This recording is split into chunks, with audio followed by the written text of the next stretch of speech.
Allah itu jangan batasi hanya pada satu pintu saja. Yang punya duit, badan sehat, bisa pergi ke Mekah. Wal hajjul mabrur, haji yang mabrur, laisa lahu jaza illal jannah, tidak ada balasannya kecuali surga. Tapi sekarang sekaya-kaya orang tidak bisa pergi ke Makkah, sesehat-sehat orang tidak bisa pergi ke Makkah, kalaupun bisa dibatasi, limited. Lalu kemudian bagaimana cara kita dekat dengan Allah? Ada jalan lain, ada pintu lain yang dibuka. Man shalla subha fi jama'atin, salat subuh berjamaah, summa qa'ada yadhkurullah, habis salat subuh duduk berzikir mengingat Allah, hatta tatlu'a syams, sampai terbit matahari. Summa yusalli rak'ataini, salat sunat 2 rakaat, kanat lahu ka ajri hajjatin wa umrah, dapat pahala seperti haji dan umrah. Tamah, tamah, tamah, sempurna, sempurna, sempurna. Punya duit, pergi aja. Tak punya duit, sholat subuh. Tapi saya tak sehat Ustaz, tidak bisa sholat subuh ke masjid, di rumah. Di rumah pun tak bisa juga Pak Ustaz, mati aja. Nanti sholat subuh di rumah tak bisa. Tapi saya sakit Ustaz, sholat orang sakit duduk, tidak bisa berwudu Pak Ustaz, tayamum. Tidak bisa tayamum karena tidak ada debu Pak Ustaz, pakai batu. Mazhab Maliki boleh wudu tayamum pakai batu karena batu juga bagian dari debu. Makanya di masjid-masjid Maroko itu ada batu dibuat bulat-bulat, dan mereka tayamum itu disentuhnya batu itu, habis itu dia usap muka, habis itu tangan, satu sholat. Jadi kebetulan waktu itu bulan suci Ramadan, saya dengan teman-teman beserta ibu-ibu dari Kedutaan Besar Republik Indonesia pergilah ke Masjid Hasan II Casablanca. Selesai sholat tarawih, ibu-ibu ini nanya, Ustaz Somad, iya Bu, tadi waktu kami sholat di masjid, ada orang Maroko, di dalam tasnya ada batu bulat. Begitu selesai salam, dia keluarkan batu itu, dia sentuh, dia usap muka, dia pegang lagi batu itu, dia usap tangan. Habis itu sholat 2 rakaat tarawih. Habis itu salam, dikeluarkannya lagi batu itu. Itu mazhabnya mazhab apa kata dia? Dia takut sholat di samping mazhab batu. Itu mazhab Maliki. Darurat tingkat tinggi di ruang ICU, mau bawa debu, kata dokter security, nggak boleh bawa debu di dalam, mesti steril, bersih. Bawakan batu gilingan. Tapi yang cabainya udah dicuci. Artinya apa? Ad-dinu yusrun. Agama itu mudah. Yassiru, permudahlah. Wala tu'assiru, jangan kau persulit. Basyiru, berikan kabar gembira. La tunaffiru, jangan buat orang lari dari Islam. Ini ada tetangga mau masuk Islam, nanya-nanya tentang Islam. Gimana Islam itu akhi? Islam itu mudah. Man qala la ilaha illallah dakhala al-jannah. Siapa yang mengatakan la ilaha illallah Muhammadur Rasulullah, masuk surga. Oh, mudah sekali. Iya. Ini ada kawan sekantor mau masuk Islam. Gimana masuk Islam itu akhi? Pertama mesti disunat, sakitnya minta ampun, direndam dari jam 6 pagi sampai jam 6 subuh besok, habis itu dijepit pakai bambu, baru kemudian dipotong pakai subilu. Salah potong, habis. Takutlah dia masuk Islam. Kau masuk Islam, ada sholat subuh, zuhur, asar, maghrib, isya, ada qabliyah subuh, ada qabliyah zuhur, ba'diyah zuhur, qabliyah asar, ba'diyah maghrib, qabliyah isya, ba'diyah isya, ada tahiyatul masjid. Oh, tak jadilah. Maka Allah Ta'ala bagi kita kemudahan. Yang rajin sholat berjamaah ke masjid, satu langkah hapus dosa, satu langkah naik derajat, satu langkah hapus dosa, satu langkah naik derajat. Wa naktubu ma qaddamu wa atharahum, kami tulis amal mereka, bekas-bekas tapak kaki mereka. Kalau kau bisa tolong dirimu dengan sholatmu, pakai banyak sholat sunat. Saya ini Pak Ustadz bisnismen, sibuk, capek, letih, lelah, tidak bisa sholat banyak-banyak. Ya udah, sholat yang wajib aja, subuh, zuhur, asar, maghrib, isya, qabliyah. Ayatnya tak usah panjang-panjang, kulhu, ya, inna a'tayna wal asri. Tapi sedekahnya banyak, karena kau bisnis, duitmu banyak, sedekahlah dengan duit. Saya tak ada duit Pak Ustadz, tapi saya punya jabatan. Pakai jabatanmu, tanda tanganmu untuk menolong agama Allah.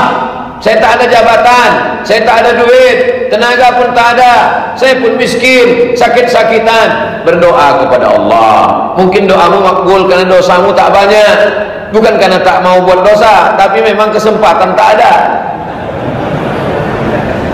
Saya jabatan tak ada, duit tak ada, kekuasaan tak ada, perusahaan tak ada, badan pun sakit-sakitan. Apa yang bisa saya lakukan Pak Ustaz? Ittaqu da'watal mazlum. Hati-hati doa orang teraniaya. Fa innahu, karena sesungguhnya doa orang teraniaya itu la turad, tak ditolak Allah Subhanahu wa taala. Kalau kau susah, kau miskin, kau melarat, kau sakit, banyak zikir, banyak doa.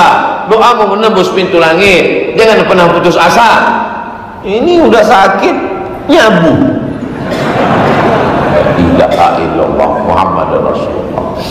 Bagi sebagian orang melihat masjid terbengkalai. Kenapa Ustaz dari tadi melihat ke bawah saja, tak mau melihat ke atas? Kalau melihat ke atas,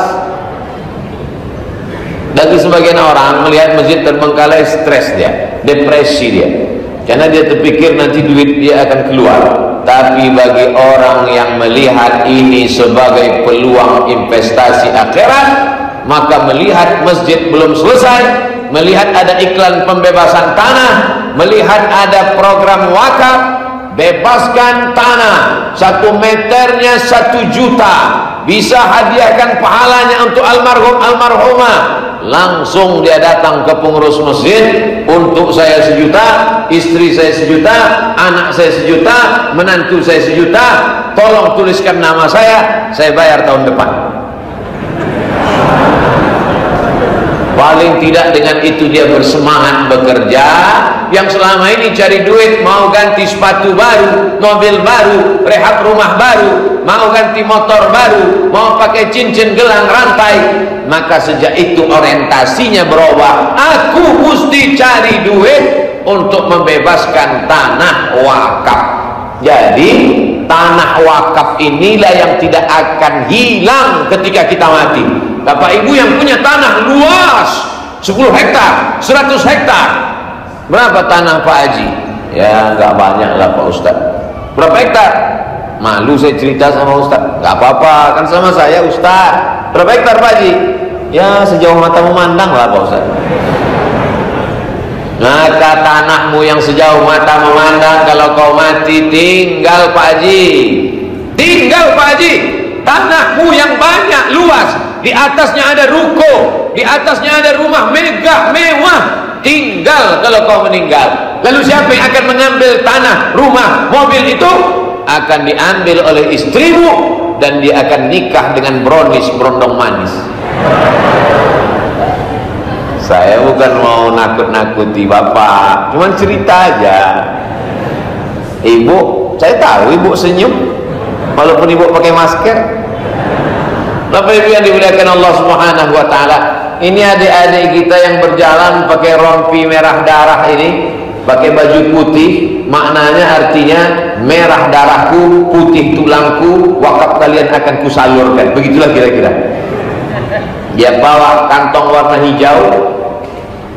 Mata memang mesti sering-sering melihat warna hijau. Begitu kata Imam Al-Ghazali, biar mata kita awet, sering melihat warna hijau. Saya meminta kepada panitia supaya ini dirubah.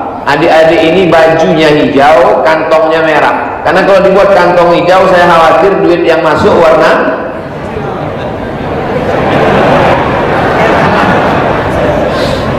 Apabila dimuliakan Allah Subhanahu wa taala, yang mau memasukkan warna hijau silakan. Yang mau masukkan warna biru silakan, yang mau masukkan warna merah silakan. Ada yang mau memasukkan orang megang golok warna abu-abu, silakan. Bapak Ibu yang dimuliakan Allah Subhanahu wa taala, ma'akalta yang kau makan, pergi pagi pulang petang, cari duit di kebun, di ruko, di toko, macam-macam dilakukan dapat uang. Setelah itu aneh manusia nih Bapak Ibu. Apa anehnya manusia? Pergi pagi pulang petang cari uang, tapi uangnya tak pernah dinikmati. Dapat uang masuk bank, dapat uang beli tanah, dapat uang bangun rumah, dapat uang beli mobil.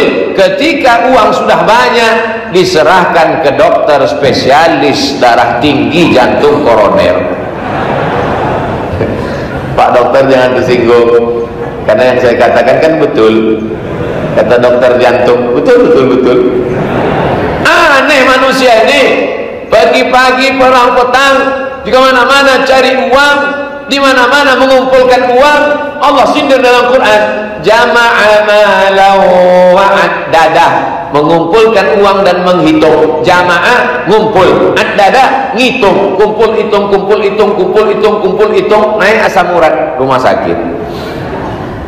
Tapi yang dibelikan ke semen, dibuatkan tiang, yang dibelikan ke besi, dibuatkan tiang, yang dibelikan ke batu bata, yang dibelikan keramik, yang dibelikan ke jam, yang dibelikan ke atap, dicor. Sampai hari kiamat dia akan tetap kekal abadi mengalir ke makam kubur liang lahat. Saya hanya menyampaikan aja, saya tak pernah nyuruh jamaah bersedekahlah, enggak. Saya hanya cerita aja. Yang mau sedekah, alhamdulillah. Yang tak mau sedekah, ya tengoklah. Ada orang kaya, rumahnya besar, mobilnya mahal, cantik. Setiap orang kampung lihat mobil dia, setiap orang kampung menengok mobil dia macam menengok kucing. Kaca dipasang hitam, gak pernah dibuka. Kalau lewat hanya klakson saja, teng. Lalu datanglah petugas amil zakat. Kawan saya juga alumni Timur Tengah. Pergi mereka datang, assalamualaikum Pak Haji. Waalaikumsalam. Orang-orang kaya itu kan kalau jawab berwibawa. Waalaikumsalam. Mana ada orang kaya, assalamualaikum. Waalaikumsalam. Assalamualaikum Pak Haji. Waalaikumsalam. Kami lihat Pak Haji mobilnya megah, rumahnya mewah, kelihatannya uangnya banyak. Mungkin Pak Haji nggak sempat datang membayar zakat. Jadi maksud kedatangan kami kemari, kalau Pak Haji susah bayar zakat, biar kami aja yang jemput uangnya. Mohon maaf adik-adik, memang rumah saya besar, mobil saya mewah, duit saya banyak, tapi utang saya lebih banyak lagi. Akhirnya dia tidak bayar zakat. Kata kawan-kawan saya yang alumni Timur Tengah petugas amil zakat tadi, ya kalau Pak Haji tak mau ya tak apa-apa, kami pulang Pak Haji ya. Assalamualaikum. Waalaikumsalam. Hari berganti, musim berubah, dari hari menjadi pekan, jadi bulan jadi tahun. Tak sampai setahun datang Pak Haji itu ke kantor badan amil zakat. Kawan melihat dari jauh, itu Pak Haji yang kita datang kemarin. Alhamdulillah, dia datang nampaknya mau bayar zakat. Wah, langsung dibukakan pintu. Assalamualaikum. Waalaikumsalam. Terima kasih, silakan duduk. Ya, duduk. Pak Haji mau bayar zakat. Begini deh, ada nggak zakat untuk saya? Tak sampai setahun, alamat sama nomornya ada, bisa dihubungi, tapi nggak bisa saya sampaikan. Mana tahu ada yang mau studi banding ke Pak Haji itu, bagaimana ceritanya dia bisa jatuh bangkrut, rumah hilang, uang melayang, dan akhirnya yang kekal hanyalah penyesalan. Tapi di saat itu penyesalan tak lagi bermakna. Saya hanya mengingatkan saja, ada orang punya uang, duit banyak, 1 juta, 2 juta simpan di bank sampai 100 juta. Uang yang disimpan 100 juta selama 1 tahun kalender Hijriah, Muharram, Safar, Rabiul Awal, Rabiul Akhir, Jumadil Awal, Jumadil Akhir, kalau disimpan setahun, maka zakatnya 2,5%. Kalau 1 juta 25.000, Kalau 10 juta 250.000. Jika zakat itu 2,5%, ada uang tabungan 100 juta, berapakah zakatnya setahun? Memang orang kalau cerita duitnya pura-pura bodoh memang. Kalau 100 juta berarti 2,5 juta. Tidak ada yang tahu berapa tabungan dia. Saya berdoa semua yang hadir di majelis ini tabungannya 1 miliar. Dari aminnya juga yakin. Amin. 1 miliar, 1 miliar, 1 miliar. Berarti kalau tabungannya 1 miliar, zakatnya 25 juta. Zakatnya 25 juta. Saya tidak akan mengontrol tabungannya. Bapak Kapolres, Bapak Dandim tidak akan ngecek ke bank. Orang Basnas juga tak tahu. Kami bukan petugas pajak. Kalau pajak memang diceknya. Ustaz kok tahu? Saya kena cek. Tapi petugas zakat tidak tahu. Tapi ada yang maha tahu. Siapa dia? Dia la ta'khudhuhu sinatun wa la naum. Setiap tahun tak pernah mengeluarkan zakat. Uang itu disimpan, uang itu disimpan, 25 juta disimpan. Ternyata uang zakat kalau disimpan dia akan keluar dengan caranya sendiri. Tak ada angin, tak ada hujan, tiba-tiba aja telinga ini sakit. Agak terasa macam ada madu keluar. Dicium, oh bangkai. Dibawalah ke dokter THT, telinga, hidung, tenggorokan. Periksa telinga sebelah, dicek sama dokter. Dokter telinga itu senternya kecil ya. Bukan macam senter jaga malam. Senter jaga malam besar. Senter dokter telinga THT kecil aja dia tengok. Wah, gendang rebana di dalam sudah lampu, Pak. Jadi gimana dok? Mesti ganti. Berapa gantinya? 10 juta.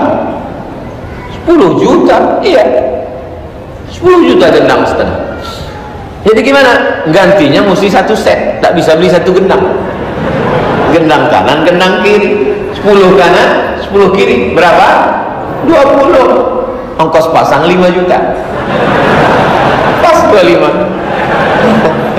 Mudah aja cara Allah mengeluarkan duit yang kau simpan itu. Kau simpan tabunganmu di dalam laci, lacinya kau kunci. Kau simpan lacinya dalam lemari, lemarinya kau kunci.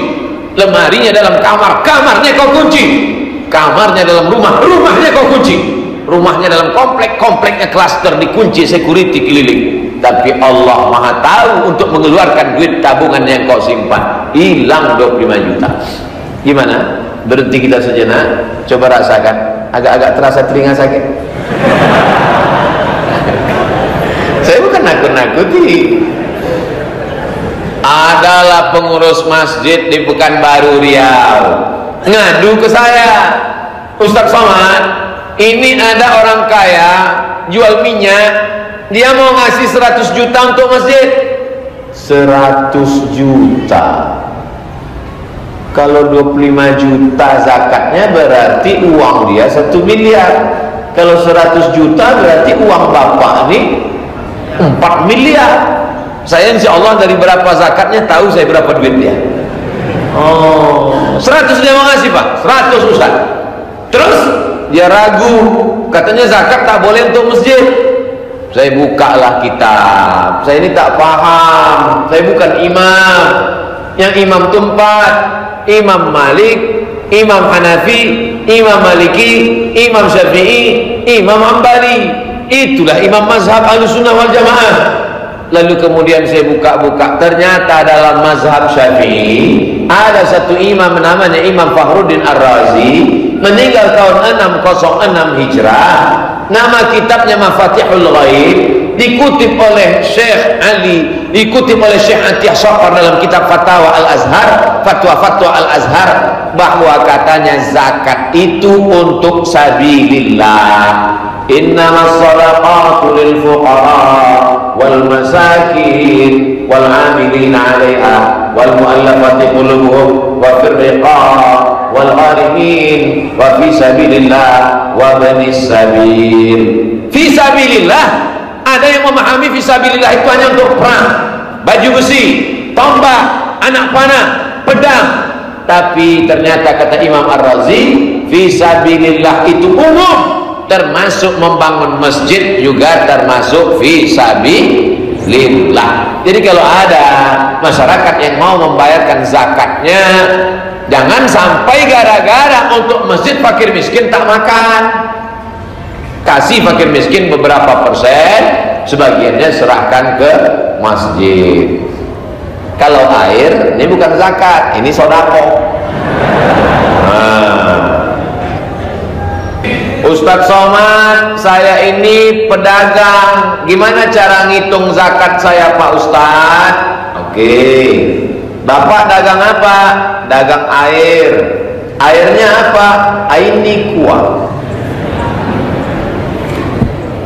Berapa modal yang Bapak putar selama setahun? Hitungannya setahun dengan hitungan Muharram, Safar, Rabiul Awwal, Rabiul Akhir, Jumadil Awwal, Jumadil Akhir, Rajab, Sya'ban, Ramadan, Syawal, Dzulqa'dah, Dzulhijjah. Tidak pakai Januari, Februari, Maret, April, Mei, Juni, Mei. Maybe yes, maybe no. Saya selama setahun ini modalnya 1 miliar Pak Ustadz. Oke, modal yang diputar. Selama usaha ini untungnya berapa?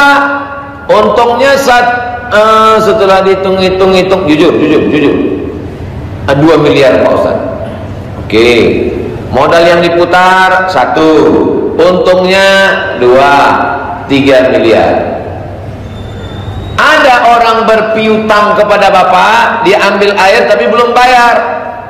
Ada Pak Ustaz, seluruh distributor Aceh, Sumatera Utara masih ngutang, yang lunas cuma yang dari Riau aja Pak Ustaz. Oh ya, kira-kira berapa piutang mereka semua Pak? Ada sekitar 1 miliar 4. Modal yang diputar 1 miliar, keuntungan 2 miliar, piutang uang Bapak yang di tangan orang, barang Bapak belum dia bayar, ada 1 miliar. Berarti Bapak punya uang. Emang kalau belum makan malam susah memang itu. Oke, kita ulang sekali lagi, harap fokus. Berapa modal Bapak selama setahun ini? 1 miliar. Berapa keuntungan? 2 miliar. Berapa orang yang belum bayar? 1 miliar. Maka total uang yang mesti dikeluarkan zakatnya 4 miliar. Zakatnya 2,5%, berarti zakatnya 100 juta. Enak ya ngitung duit orang. 100 juta. Begitu cara menghitung zakat dagang. Jurusnya 3 kurang 2. Saya ulang sekali lagi. Modal yang diputar tambah untung tambah piutang kurang utang kurang rugi. Kalau dia bertahan di atas angka 85 gram emas, 85 gram emas itu angka standar. 1 gram 4,25 gram, 4,25 gram 1 keping uang dinar, 85 gram itu datangnya dari 20 dinar. Maka 4,25 gram kali 20 keping sama dengan 85 gram kali 1 gram 1 juta. Sebetulnya harga emas sekarang sekitar 1 juta 100 berapa begitu. Tapi karena kita udah lama kawan, udahlah sisit aja. 85 gram modal yang diputar tambah untung tambah piutang kurang utang kurang rugi. Di atas 85 gram emas keluar zakat 2,5%. Modal yang diputar tambah untung tambah piutang kurang utang kurang rugi. Ternyata di bawah 85 gram emas maka tidak kena zakat. Mudah hitungnya. Modal saya tadi Pak Ustadz 1 miliar ya, untungnya 2 miliar. Oke, piutang orang ada 1 miliar, kalau gitu 4. Tapi utang saya banyak Pak Ustaz. Berapa utangnya? Utang saya 10 miliar. Tidak kena zakat. Utang apa? Utang yang terkait dengan bisnis air. Utang rumah tak masuk. Jangan utang kompor, utang panci pun masuk juga. Ini banyak orang sekarang ketika ditanya, kenapa kau tak bayar zakat? Saya tidak bayar zakat karena saya banyak utang. Bangga pula tuh. Ustaz datang aja ke rumah saya, dari mulai pintu depan sampai pintu belakang utang semua. Satu-satunya yang lunas di rumah saya itu cuma satu Pak Ustaz. Apa itu? Bini saya. Aku nikahkan engkau dengan anakku dengan mahar sebentuk cincin emas tunai. Andai boleh utang juga. Jadi yang berzakat adalah orang-orang yang mampu.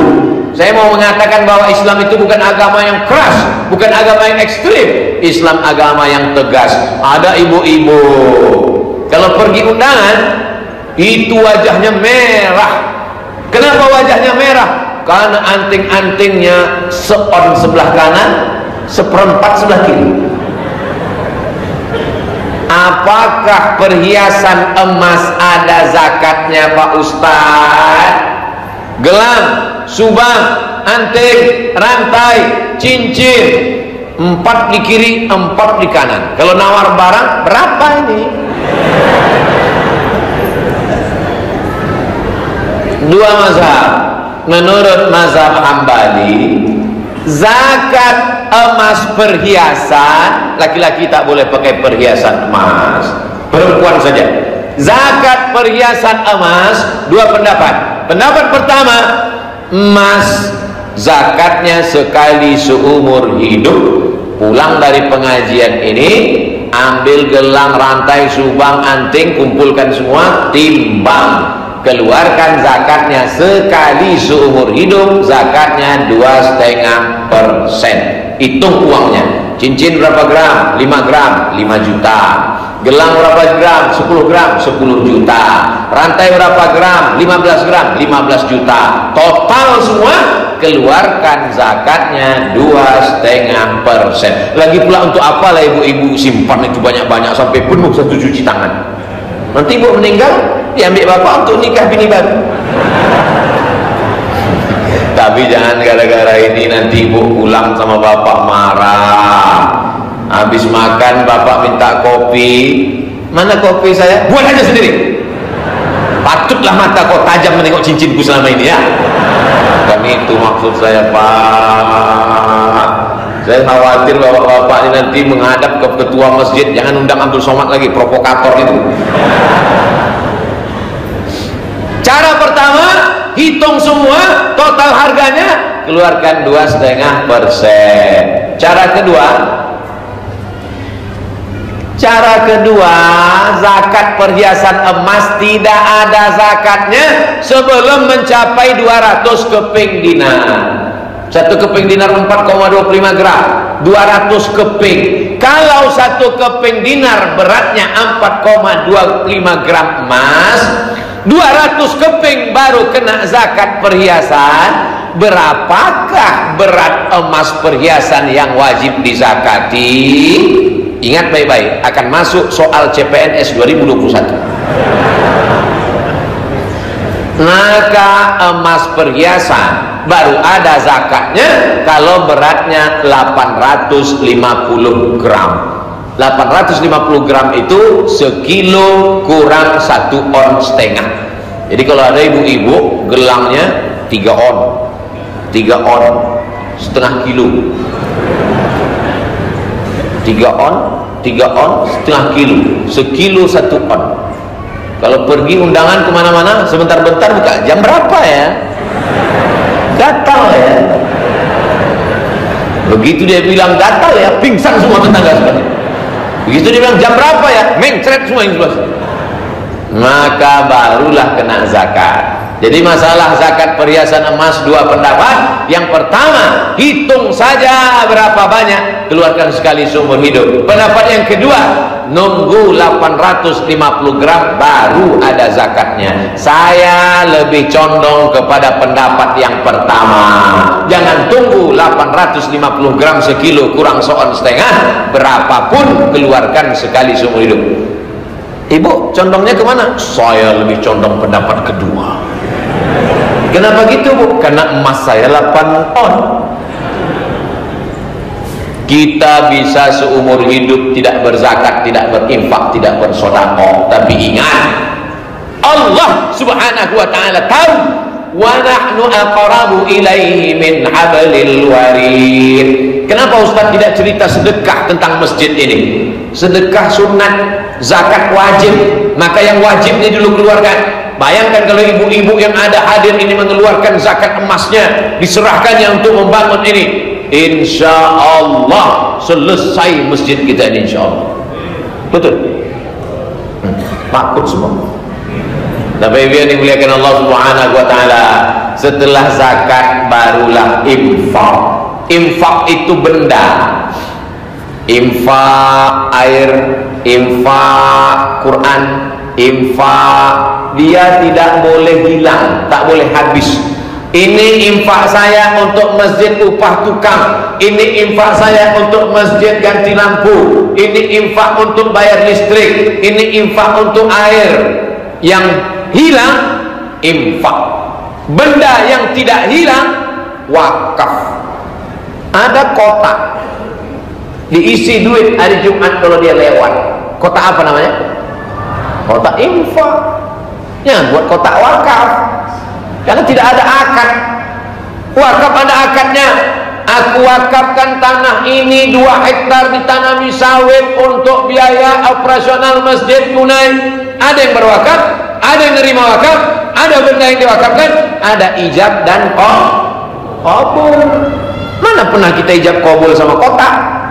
Kita ambil duit, kita masukkan. Mana pernah ada orang khotib Jumat sedang khutbah berapi-api, tiba-tiba dia akad sama kotak. Aku wakafkan duitku ini ya. Kotak itu menjawab, aku terima, aku terima, aku terima. Maka kotaknya namanya kotak infak. Ini air Aini Kuah untuk Abdul Somad ini infak apa wakaf? Infak. Dikasih saya infak. Lalu sedekah Pak Ustaz? Sedekah itu nggak mesti benda. Orang yang sanggup ngasih tanah luas nggak habis-habis, wakaf. Yang nggak bisa ngasih tanah, cuma ngasih duit untuk biaya operasional tukang, infak. Saya nggak bisa ngasih Pak Ustaz, maka kau sedekah. Likulli sulama minkum sedekah. Tiap tulang-tulang kau ini ada sedekahnya. Datang kemari, ikut ngecor, ikut mengacau semen, mengaduk ya, bukan mengacau, mengacau. Ambil semen, ambil kerikil, ambil diaduknya.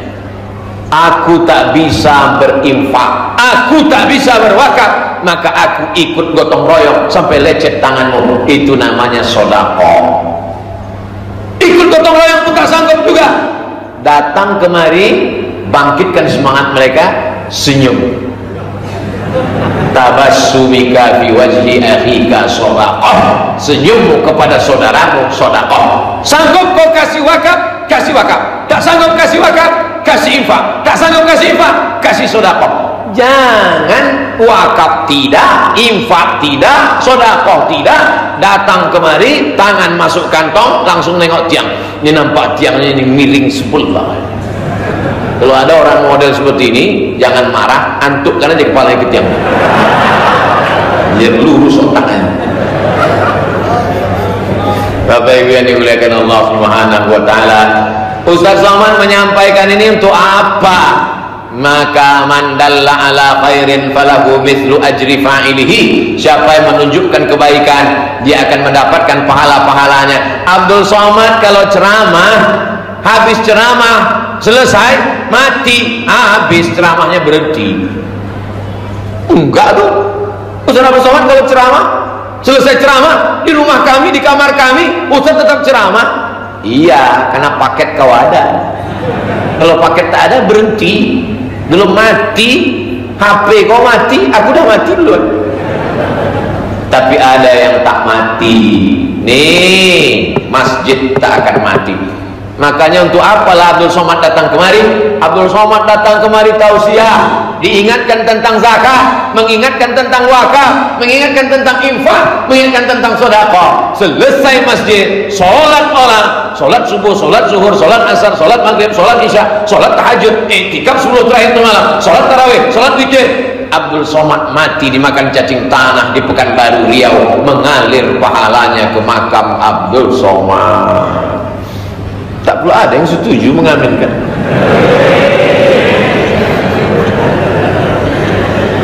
Tahun 2041, sekarang 2021, 2041 hadirilah tabligh akbar Abdul Somad di Masjid Darussalam 2041.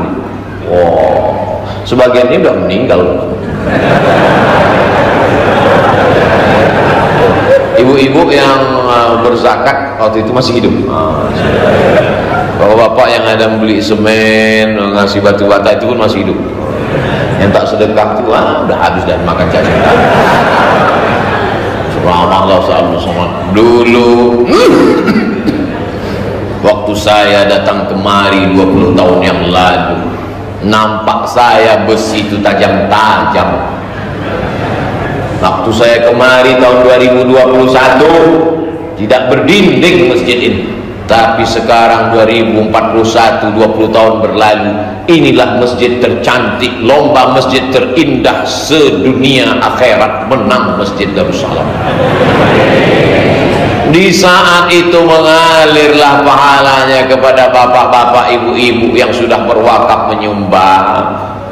Kebetulan yang nyumbang dengan yang tak nyumbang itu kuburannya dekat.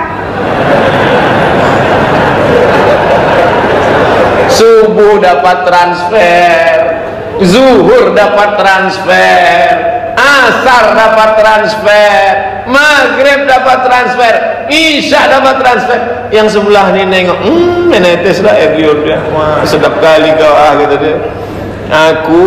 Anakku ada 3, yang pertama pemabuk, yang kedua koruptor, yang ketiga sakau. Kau dapat aliran pahala.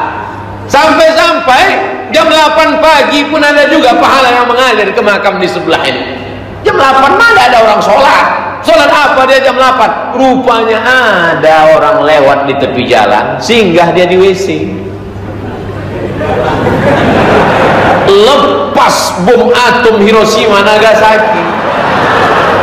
Man yassara an mu'sirin, siapa yang melepaskan kesulitan saudaranya, yassarallahu anhu yaumal qiyamah, maka dilepaskan Allah Ta'ala segala kesulitannya, termasuklah kesulitan di liang kubur, hilang berkah, mengalir pahalanya.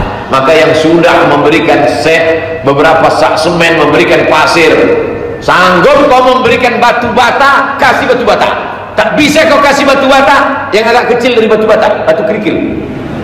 Kerikil pun tak bisa, pasir, kasih pasir. Pasir pun tak bisa. Udah tahu sendiri jawabannya.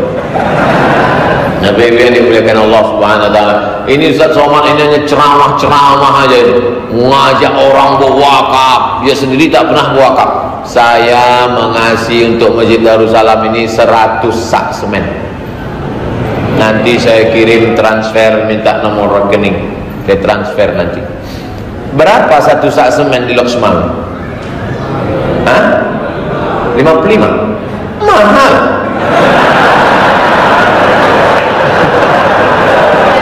55.000 kali 100 sak, 5,5 juta juga. Dalam juga itu. Itulah yang akan menolong nanti di alam barzakh.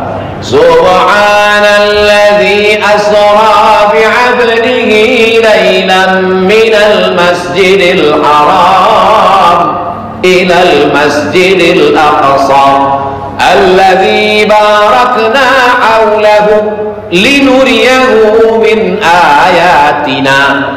Isra Mi'raj, kami mau tunjukkan kepada Muhammad SAW ayat-ayat kami. Waktu Isra Mi'raj itu nampaknya lah ada orang yazra'u, menanam tanaman, tanam-tanamannya tumbuh, berbuah. Di saat yang sama dia panen, tumbuh lagi, panen, tumbuh lagi, panen, tumbuh lagi, tak berhenti sampai hari kiamat. Maka Nabi bertanya, Jibril, siapa ini? Kalau sawit dipanen bulan ini, sebulan 3 kali panen cuma 10 hari nanti baru panen lagi. Karet dipotong, nunggu besok pagi. Tapi ini dipotong, tumbuh, dipotong, tumbuh, dipotong, tumbuh, berbuah. Apa amal dia di dunia ini Jibril? Apa kata Jibril? Inilah orang yang berwakaf, berinfak, bersedekah, amalnya tak putus sampai hari kiamat dan masuk ke dalam surga. Dia melihat amal-amalnya di padang mahsyar, panas terik, tak ada tempat bernaung, tak ada atap. Padang mahsyar. Wa takunul jibalu kal ihnil manfush. Ihnil bulu kambing, manfush ditiup angin. Ambil bulu kambing, letakkan ke tapak tangan, hembus kuat-kuat, mau fush. Hebatnya bahasa Arab, sesuai bunyi katanya dengan cara menyebutnya. Manfush, keluar semua. Manfush, terbang. Gunung Bromo, Gunung Kidul, Gunung Kelut, Gunung Merapi, Gunung Merbabu, bukit-bukit hancur berkeping, terbang, tak ada tempat bernaung. Tapi nanti di padang mahsyar ada orang yang santai, tak kepanasan. Pas di padang mahsyar bangkit dari liang kubur, santai, dia tak kepanasan. Kenapa? Karena ada cor tebal di atas kepalanya. Ditanya sama malaikat, siapa ini yang tidak kepanasan di padang mahsyar? Kenapa dia ada atap? Dijawab sama malaikat yang lain, inilah yang mengasihi 100 sak semen itu.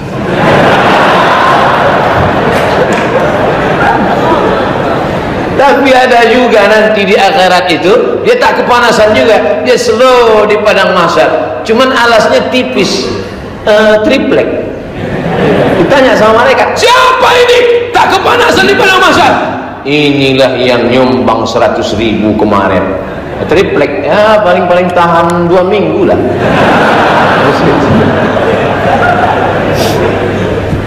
Itu tidak bisa jadi standar, karena yang dilihat adalah keikhlasan. Kalau memang ikhlas, kenapa Ustaz nggak diam-diam aja nyampaikan di dalam? Kenapa tak Ustaz bisikkan saja ke pengurus? Kenapa mesti Ustaz umumkan Ustaz ngasih 100 sak semen? Pertama, untuk menghilangkan fitnah, supaya jangan sampai dibilang orang, apa tuh Somad tuh cuma bercakap aja macam calo aja. Terus Medan. Pernah kau ke Medan? Enggak. Calo aja. Sedekah. Pernah kau sedekah? Nah, nantilah. Menghilangkan fitnah itu perlu. Yang kedua, memotivasi jamaah. Masa Abdul Somad yang cincinnya perak, yang jamnya murahan, yang bajunya pun harga 100.000, sanggup dia ngasih 100 sak semen? Kau cincin kau sekali tegak 50 juta, bersedekah 2.000 perak. Tetap doakan supaya Abdul Somad ikhlas dan mati husnul khotimah.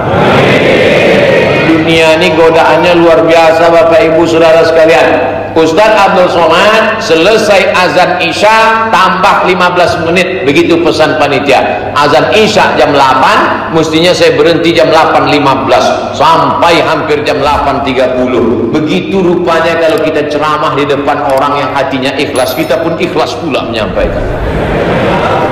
Lapanglah saudara, plong berada di depan orang-orang yang ikhlas, yang baik-baik ini. Kalau mau tahu bagaimana baiknya jamaah Darussalam ini, tengok besok pengumuman berapa duit terkumpul. Ala hadhihi niyah al